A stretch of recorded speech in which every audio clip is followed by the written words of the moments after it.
Hello बच्चों, कैसे हैं आप सब लोग? एकदम बढ़िया। आज हम फिर क्लास 12th इलेक्ट्रोस्टैटिक्स चैप्टर का टॉपिक सुपरपोजिशन प्रिंसिपल देखेंगे। हमने अपने लास्ट लेक्चर में कूलम्स लॉ के बारे में पढ़ा था। कूलम्स लॉ हमें कोई भी दो चार्जेस हैं उनके बीच में लगने वाले फोर्सेस के बारे में बताता है। जैसे ये Q1 और Q2 है, इन दोनों के बीच का डिस्टेंस r है, तो ऐसे समय कूलम्स लॉ इन दोनों के बीच में लगने वाले फोर्स के बारे में बताता है कि फोर्स का जो फॉर्मूला होगा वो होगा 1/4πε0 Q1 Q2 अपॉन r²। ठीक है। अब हमेशा हमारे लिए ये संभव नहीं है कि सिर्फ दो ही चार्जेस हों किसी भी सिस्टम में, हमारे पास n नंबर ऑफ चार्जेस हो सकते हैं। तो ऐसे समय में किसी भी पर्टिकुलर चार्ज पे कितना फोर्स लगेगा वो हमें सुपरपोजिशन प्रिंसिपल बताता है। ठीक है। अब कोई भी दो चार्जेस हम ले रहे हैं, वो चार्जेस अट्रैक्ट या रिपेल करेंगे उनके चार्जेस के हिसाब से। अगर कोई पॉजिटिव है तो रिपेल करेंगे एक दूसरे को, और उनका रिपल्शन किसी और की वजह से अफेक्टेड नहीं होगा। ठीक है। जैसे हम इसी चीज को और प्रॉपरली पढ़ते हैं। जैसे मान लीजिए हमारे पास में एक कोऑर्डिनेट सिस्टम है। ठीक है। इस कोऑर्डिनेट सिस्टम में हमने कोई भी तीन चार्जेस ले लिए, सपोज Q1, Q2 और Q3। ये रैंडमली मैंने 3 चार्जेस ले लिए हैं। Q1 का जो पोजीशन वेक्टर है वो है R1, Q2 का जो पोजीशन वेक्टर है वो है R2 और Q3 का जो पोजीशन वेक्टर है वो है R3। ओके, ये सभी वेक्टर क्वांटिटीज हैं। ओके, और ये फोर्स भी वेक्टर क्वांटिटी है। अब इसके बाद में इसका जो डिस्प्लेसमेंट वेक्टर होगा, vector between Q2 and Q1 displacement vector, तो उसको मैं नाम दे रही हूं R12। ठीक है। अब हमारा R1 वेक्टर इस डायरेक्शन में है, मैं फिर से पॉइंट कर देती हूं वो डायरेक्शन। हमारा R1 वेक्टर इस डायरेक्शन में है, R2 वेक्टर इस डायरेक्शन में है। इन दोनों का रिजल्टेंट जो है वो इस डायरेक्शन में है। ठीक है। अब हमारे पास में triangle law of vector addition ये कहता है कि R2 plus R12 is equal to R1 vector. Okay, हमारे पास में ये वाला जो वेक्टर है और ये वाला जो वेक्टर है, इन दोनों का जो सम होगा वो R1 के बराबर होगा। ठीक है। तो ऐसे समय में R12 जो वेक्टर है वो है R1 माइनस R2। ठीक है। तो R12 मतलब जो डिस्प्लेसमेंट वेक्टर है Q1 और Q2 के बीच में, वो हो जाएगा R1 माइनस R2। इसी तरह से हम जब R13 के बीच में देखेंगे तो वो वेक्टर हो जाएगा R13 is equal to R1 minus R3 vector. ठीक है। अब सुपरपोजिशन प्रिंसिपल ये कहता है, it states that when a number of charges are interacting, जब हमारे पास में सिर्फ दो नहीं, दो से ज़्यादा चार्जेस एक दूसरे से इंटरैक्ट करते हैं, तो टोटल फोर्स किसी भी चार्ज पे जो होगा वो, the total force on the given charge is the vector sum of the forces exerted on it due to all other charges. ठीक है। तो अगर हम किसी भी पर्टिकुलर चार्ज के लिए बात करते हैं, जैसे हमने ये वाला चार्ज लिया है, इस चार्ज के लिए हम पर्टिकुलरली बात करते हैं, तो force between the two charges is not affected by the presence of other charge. मतलब Q1 और Q2 के बीच में जो फोर्स लग रहा है वो Q3 की वजह से अफेक्ट नहीं होगा, वो Q4 की वजह से अफेक्ट नहीं होगा, वो Q5 की वजह से अफेक्ट नहीं होगा। ऐसे कितने भी नंबर ऑफ चार्जेस हों, कोई भी दो के बीच में लगने वाला जो फोर्स है वो दूसरों की वजह से अफेक्ट नहीं होगा। ठीक है। तो ये कहता है हमारा सुपरपोजिशन प्रिंसिपल। अब इसे फॉर्मूला वाइज हम निकाल के देखते हैं। फॉर्मूला देख लेते हैं इसका हम। फॉर्मूला जब हम देख रहे हैं, total force on Q1, total force on Q1, Q1 पे अगर हम टोटल फोर्स देखें, यहाँ पे ये है हमारा Q1 पे हम टोटल फोर्स देख रहे हैं। Q1 पे फोर्स लग रहा है, Q2 की वजह से भी लग रहा है, Q3 की वजह से भी लग रहा है, Q4, Q5, इसी तरह से हम कोई सा भी चार्ज Qn, कितने भी चार्जेस ले सकते हैं। ठीक है। तो अगर हम उसे F1 कह दें, टोटल फोर्स जो Q1 पे लग रहा है वो F1 है, वो होगा फोर्स जो 1 पे 2 की वजह से लग रहा है, फोर्स जो 1 पे 3 की वजह से लग रहा है, फोर्स जो 1 पे 4 की वजह से लग रहा है, इसी तरह से फोर्स जो 1 पे n की वजह से लग रहा है। इन सब की वजह से जो फोर्स लग रहा है फर्स्ट वाले चार्ज पे, उन सब के फोर्सेस को हम ऐड करेंगे। ठीक है, तो सबसे पहले हम F12 निकाल लेते हैं, उसी तरह से बाकी सारे हमें क्लियर हो जाएंगे। फोर्स जैसे कि हमने कूलम्स लॉ से देखा, वो होता है 1/4πε0 Q1 Q2 upon r square. इन दोनों के बीच का जो पोजीशन वेक्टर है वो है R12, तो यहाँ पे हो जाएगा R12 का इसका square along with unit vector R12। क्योंकि फोर्स एक वेक्टर क्वांटिटी होती है, इसलिए साथ में इसके यूनिट वेक्टर अगर किसी भी फॉर्म में, दूसरे फॉर्म में वेक्टर नहीं है तो हम यूनिट वेक्टर के फॉर्म में उसके डायरेक्शन को रिप्रेजेंट करेंगे। तो अब यहाँ पे हो गया 1/4πε0 Q1 Q2 upon R12 square और unit vector R12। Unit vector R12 आप लोगों को पता होगा कि ये वेक्टर अपॉन इट्स मैग्नीट्यूड होता है। ठीक है, किसी भी वेक्टर का जो यूनिट वेक्टर होता है वो वेक्टर अपॉन इट्स मैग्नीट्यूड होता है। तो इसे हम जब करेंगे Q1 Q2 upon r square, R12 कौन सा वेक्टर है, यहाँ पे हमने निकाला हुआ है R12 is R1 minus R2, तो ये हो जाएगा R1 minus R2 upon magnitude of R1 minus R2। ठीक है, तो ये हमारा F12 हुआ। इसी तरह से F13 अब मैं डायरेक्टली लिख दूंगी 1/4πε0 Q1 Q2 upon r square R1 minus R3 upon magnitude, now magnitude of R1 minus R3 vector. Okay, अब इनका मैग्नीट्यूड हो गया। ओके, तो इसी तरह से अब हम टोटल फोर्स F1 जो है, जो चार्ज Q1 पे लग रहा है वो हम लिख देते हैं, वो हो जाएगा 1/4πε0 Q1 Q2 upon r square, और इसे हम यूनिट वेक्टर के टर्म्स में भी लिख सकते हैं, और ये जो यूनिट वेक्टर को मैग्नीट्यूड के फॉर्म में लिखा है किसी भी तरह से लिख सकते हैं। अभी मैं सिर्फ इसे यूनिट वेक्टर के फॉर्म में लिख देती हूँ 1/4πε0 Q1 Q3 अपॉन R13, यहाँ पे भी unit vector R13 plus 1/4πε0 Q1 Q4 upon R14 with unit vector R14। इसी तरह से dash dash dash 1/4πε0 Q1 QN upon R1N का स्क्वायर, और यहाँ पे R1N वेक्टर, ये उस पे लगने वाला फोर्स हो जाएगा। ओके, तो इस तरह से हम पूरे के पूरे सिस्टम ऑफ चार्जेस की वजह से किसी एक चार्ज पे कितना फोर्स लग रहा है वो निकाल सकते हैं। ओके, अब हम एक न्यूमेरिकल करेंगे सुपरपोजिशन प्रिंसिपल पे ही। इस न्यूमेरिकल में क्या कहा गया है कि 4 इक्वल पॉइंट चार्जेस, यहाँ पर हमारे पास में एक स्क्वायर बना हुआ है, 4 equal point charges each 16 microcoulomb are placed on the 4 corners of the square of side 0.2 metre. ठीक है, तो हमारे पास में 4 पॉइंट चार्जेस हैं जो कि चारों बराबर हैं, और वो हमने स्क्वायर के चारों कॉर्नर पे लिख दिए हैं। ओके, तो मतलब ये भी हो गया, जो ए पे जो चार्ज है वो हो गया 16 माइक्रोकूलम, बी पे भी 16 माइक्रोकूलम, सी पे भी 16 माइक्रोकूलम, और डी पे भी 16 माइक्रोकूलम, सब पे बराबरी का चार्ज प्रेजेंट है। Calculate the force on any one of the charges.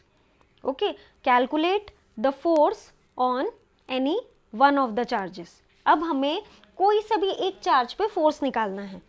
ठीक है, तो अब हम रैंडमली ले लेते हैं। सपोज मैंने यहाँ पे ले लिया सी पे मैं फोर्स निकाल रही हूँ। ठीक है, अब देखिए हमारा जो फोर्स है, सबसे पहले हम Q देख लें। Q1 Q2 Q3 Q4 चारों बराबर हैं, और जैसे कि इनकी वैल्यूज लिखी हुई है 16 × 10⁻6 कूलम। माइक्रोकूलम का मतलब होता है 10⁻⁻6 कूलम। ठीक है, तो यही value Q1 Q2 Q3 Q4 चारों की सेम वैल्यू है। ओके, अब इसके बाद में हमारे पास में 4 इक्वल पॉइंट चार्जेस हैं जिनकी वैल्यू 16 माइक्रोकूलम्ब है, जो कि 4 कॉर्नर्स ऑफ द स्क्वायर पे है। और अब हमें फोर्स निकालना है सी पे इन तीनों की वजह से, डी की वजह से भी, ए की वजह से भी और बी की वजह से भी। कितना फोर्स सी पे लग रहा है वो निकालना है। ओके, तो अब हम फोर्स निकालते हैं। सबसे पहले हम फोर्स निकालते हैं सी पे डी की वजह से। ठीक है, तो 1/4 पाई एप्सिलॉन नॉट, फॉर्मूला हमारा जो कूलम्स लॉ ने दिया है वही होगा, Q1 Q2 bye are square. Q1 है 16 इंटू 10⁻⁻6, Q2 है 16 इंटू 10⁻⁻6 अपॉन आर। आर इन्होंने वैल्यू दी हुई है 0.2 मीटर। ठीक है, क्योंकि एक स्क्वायर है इसलिए इसकी चारों साइड्स बराबर होंगी, तो ये हो गया 0.2 का स्क्वायर। अब इसी को हम सॉल्व कर देंगे। 1/4 pi epsilon not 16 into 16 into 10⁻⁻12 upon 2 into 2, और इसका जो डेसिमल का जो अपॉन 10 है वो मैंने न्यूमरेटर में लिख दिया। ओके, 2 8 जा 16, 2 8 जा 16, 1/4 पाई एप्सिलॉन नॉट की वैल्यू 9 इंटू 10⁻9 होती है, इंटू 64 इंटू 10⁻⁻10। ठीक है, -12 प्लस 2 होके -10 हो गया। अब हम इसे और सॉल्व कर लेते हैं। 64 इंटू 9 हम वैल्यू निकाल लेते हैं। 9 4 जा 36, 9 6 जा 54, 55, 56, 57, तो ये हो गया 576 इंटू 10⁻⁻1 न्यूटन। ये है force on C due to D. Force on C due to D हो गया 57.6 न्यूटन। ठीक है, अब इसका डायरेक्शन क्या होगा? सभी चार्जेस सेम मैग्नीट्यूड के हैं, सेम साइन के हैं, सभी पॉजिटिव है, तो बट नेचुरल है, सब एक दूसरे को रिपेल करेंगे। तो यहाँ पर अब मैं उसका साइन बता देती हूँ आपको। ये है डी, ये है सी, सी और डी एक दूसरे को रिपेल करेंगे, तो डी की वजह से जो सी पे जो फोर्स लगेगा वो बाहर की तरफ लगेगा। ठीक है, तो इसको अलोंग इधर डायरेक्शन हम लिख देते हैं अलोंग डी सी। ठीक है, अब उसके बाद में सिमिलरली हम बी की वजह से भी force on C due to B, तो ये हो जाएगा 1/4 pi epsilon not Q1 Q2। Q1 कितना है? 16 into 10⁻⁻6 into 16 into 10⁻⁻6 upon r square is 0.2 square. इसी तरह से हम सॉल्व करेंगे। सॉल्व करने पे हमें अगेन सेम आंसर मिल जाएगा 57.6 न्यूटन अलोंग। अब इसमें डायरेक्शन क्या होगा हमारा? बी है, सी है, दोनों एक दूसरे को रिपेल कर रहे हैं, ये इसे ऊपर की तरफ धक्का देगा। ठीक है, तो डायरेक्शन होगा उसका अलोंग बी सी। ठीक है, अब हम ए की वजह से लगने वाला फोर्स निकालते हैं। So force on C due to A. ठीक है, अब इसे हम कैसे निकालेंगे? 1/4 pi epsilon not Q1 Q2। ठीक है, Q1 क्या है? अगेन 16 इंटू 10⁻⁻6, Q2 भी 16 इंटू 10⁻⁻6 है, अपॉन R की जगह। अब देखिए बच्चों, यहाँ पे जो R है ये एक्चुअली 0.2 नहीं है। ठीक है, ये एक स्क्वायर है, ये तो AB भी 0.2 होगा और BC भी 0.2 होगा। ऐसे समय अब हमें AC की वैल्यू निकालनी पड़ेगी, तो AC हो जाएगा AB square plus BC square जब हम पाइथागोरस यूज करेंगे, तो AC हो जाएगा AB का स्क्वायर मीन्स 0.2 का स्क्वायर प्लस 0.2 का स्क्वायर। ठीक है, तो इसे हम कह देंगे 0.04 प्लस 0.04, ये AC स्क्वायर है, AC हो जाएगा 0.08। ठीक है, तो यहाँ पे जब हम AC स्क्वायर निकालेंगे तो वो हो जाएगा 0.08। ठीक है, अब 0.08 है, न्यूमरेटर में 100 से मल्टीप्लाई कर देंगे। 8 2 जा 16, अगेन 9 इंटू 10⁻9 लिख देंगे 1/4 पाई एप्सिलॉन नॉट की जगह, और ये 16 2 जा 32 इंटू 10⁻6 प्लस 2। ठीक है, 32 इंटू 9, 9 2 जा 18, 9 3 जा 27, 28, हमें मिला 28.8 इंटू 10⁻। अब ये -12 प्लस 2 मतलब -10, ओके, तो ये हो गया 1, ये 288 है, यहाँ पे मैं ये ज़रा सा मिटा दे रही हूँ, तो ये हो जाएगा 288, तो ये हो जाएगा 28.8 Newton force on C due to A. अब force on C due to A कहाँ लगेगा? यहाँ पे लगेगा, क्योंकि ए वाला सी को रिपेल करेगा। ओके, अब उसके बाद में हमें रिजल्टेंट पहले फोर्स लगाना पड़ेगा। अभी हमें ये कौन सा फोर्स है, ये कितना फोर्स है, ये कितना फोर्स है, ये हमने सब निकाल लिए। अब हमें ये निकालना है कि ये जो फोर्स जो लग रहा है इसका रिजल्टेंट कितना रहेगा। तो ये दोनों फोर्स अगर हम ऑब्जर्व करें तो इन दोनों के बीच का जो एंगल है वो 90 डिग्री है, ठीक है। तो इसका मतलब ये हुआ force due to C D and force due to B C. B C और सी डी वाला जो फोर्स है वो दोनों के बीच का जो एंगल है 90 डिग्री है। अब आप लोगों ने पढ़ा होगा बेटा क्लास 11th में कि जैसे अगर हमारे पास में एक वेक्टर है ए, इसको मैं कैपिटल ए कर देती हूँ, दूसरा वेक्टर है बी और इन दोनों का रिजल्टेंट है सी, ठीक है। तो रिजल्टेंट का मैग्नीट्यूड कैसे देखेंगे हम? ये होगा A square plus B square plus 2ab cos theta, ठीक है। अब अगर थीटा इन दोनों वेक्टर्स के बीच का एंगल 90 हो गया तो कॉस 90 हो जाएगा 0, इसका मतलब वो हो जाएगा root of A square plus B square, ठीक है। तो रिजल्टेंट जो सी का जो मैग्नीट्यूड होगा वो होगा root of A square plus B square. इसका मतलब यहाँ पे अब एफ ए सी जो फोर्स है ये इसकी वैल्यू क्या होगी? एफ ए सी, मैं फिर से एक बार मार्क कर देती हूँ, ध्यान से देखिएगा। एफ ए सी लगने वाला फोर्स ये है, एफ ए सी लगने वाला फोर्स ये है, ठीक है। और अब ये इन दोनों का एडिशन होगा, डीसी का और बीसी का, ठीक है। तो यहाँ पे हम इन दोनों का एडिशन कर देते हैं। अब हम एडिशन करके निकालते हैं आंसर। तो root of A B A square की वैल्यू हमारी क्या हो जाएगी? यहाँ पे हो जाएगी ए स्क्वायर मतलब ये वाला वेक्टर जिसकी वैल्यू है 57.6 न्यूटन। तो ये हो गया 57.6 न्यूटन का स्क्वायर प्लस 57.6 न्यूटन का स्क्वायर।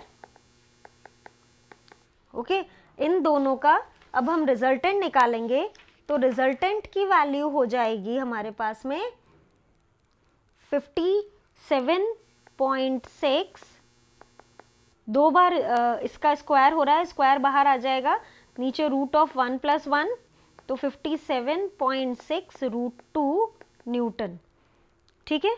तो ये हमारे पास में जो इन दोनों की वजह से जो लगने वाला फोर्स है, ए की वजह से और बी की वजह से, डी की वजह से और बी की वजह से, ये हमने निकाल लिया।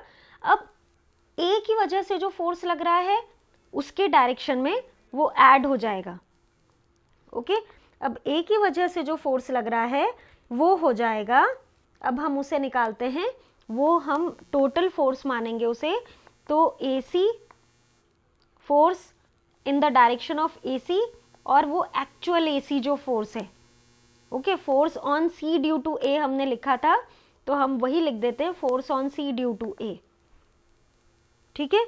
तो उसके लिए हमारा आंसर निकला था 28.8 प्लस 57.6 √2 और इन दोनों को हम इधर √2 को आप 1.414 से मल्टीप्लाई करके निकाल लीजिए और यहाँ पे जब हम इसका फाइनल आंसर लिखेंगे तो वो हो जाएगा 110.3 न्यूटन और ये भी होगा अलोंग AC डायरेक्शन में होगा वो रिजल्टेंट, अलोंग AC।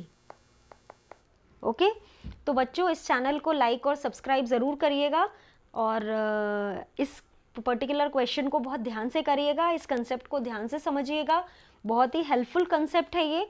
और जो भी डाउट हो अपने